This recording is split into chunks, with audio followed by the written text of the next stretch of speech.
Warning: dangerous sexual predators are stalking your children on the internet. The message is repeated on television and in the newspapers. Parents fear that they have no control over this national menace that threatens their children's safety. These unseen villains want to entice children out of their homes. They lurk in online chat rooms where children and teenagers congregate. NBC even had a popular series called To Catch a Predator, which lured these dangerous people to locations ostensibly to meet teens for sex and were promptly arrested. The host, Chris Hansen, claimed the scope of the problem is immense and seems to be getting worse. The host even went so far as to claim that 1 in 5 children has been sexually solicited by a predator. The public has certainly accepted the belief that online predators are a major threat. One survey found that 2/3 of mothers of teens were more fearful of online predators than of their teens driving drunk or experimenting with drugs. Enough people thought it was a problem that 49 state attorneys general created a task force to study the issue. This appears to be a horrific national problem, or is it? What scientific research data do we have about the problem? In 2009, a 278-page report from the Berkman Center for the Internet and Society at Harvard University that examined scientific data about online sexual predators concluded that children and teenagers were unlikely to be propositioned by adults online. Teenagers who do meet adults for sexual encounters appear to be willing participants who are already at risk because of poor home environments, substance abuse, or emotional problems. The report found that there was not a significant threat to children from online predators. Sociologist Janice Wallach studied the predator problem at the Crimes Against Children's Research Center at the University of New Hampshire. She found that internet-related sex crimes are a pretty small proportion of sex crimes that adolescents suffer. Wallach noted that sexual assaults on teens actually fell 52% between 1993 and 2005. What about Chris Hansen's statement that 1 out of 5 children is sexually assaulted by the predator?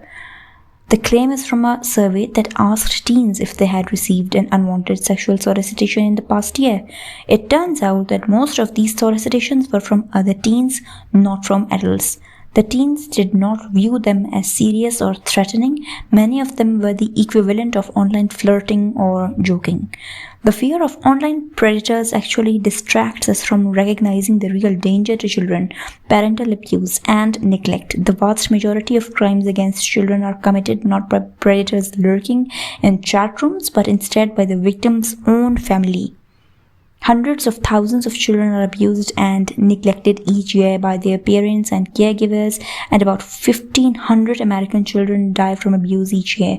The majority of the victims are under 4 years old.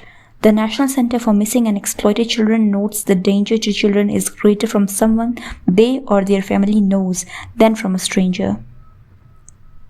Despite the varying reasons for sexual abuse of children, no one is denying that this larger issue is a legitimate social problem with very serious consequences. Is this sociology? Or for that matter, is this what sociologists do when they study society?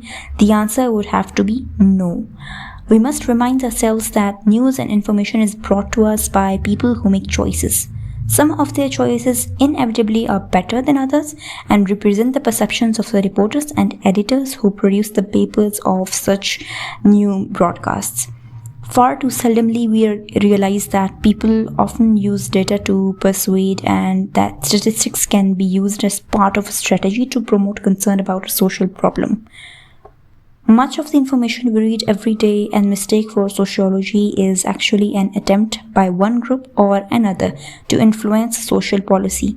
Other information mistaken for sociology is actually an attempt to sell a book or the efforts of a television producer to present entertaining programs.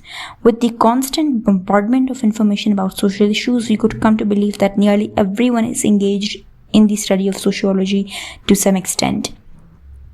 and that everyone has not only the right but also the ability to put forth valid information about society. This is not the case. Some people have no interest in putting forth true and objective information and are instead interested in convincing us to support their position or point of view. On other occasions, the researchers do not have the ability or training to disseminate accurate information about drug abuse, homelessness, welfare, high school dropout rates, white-collar crime, or a host of other sociological topics. Sociologists have different goals in mind when they investigate a problem than do journalists or talk show hosts. A television talk show host needs to make the program entertaining and maintain high ratings, or the show might be cancelled. A journalist is writing for a specific readership. This will certainly limit the choice of topics as well as the manner in which an issue is investigated. On the other hand, a sociologist must answer to the scientific community as she or he tries to further our understanding of a topic. This means that the goal is not high ratings but rather an accurate and scientific approach to the issue being studied.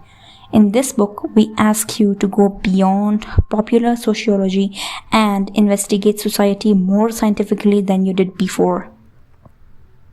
You will learn to look at major events as well as at everyday occurrences a little differently and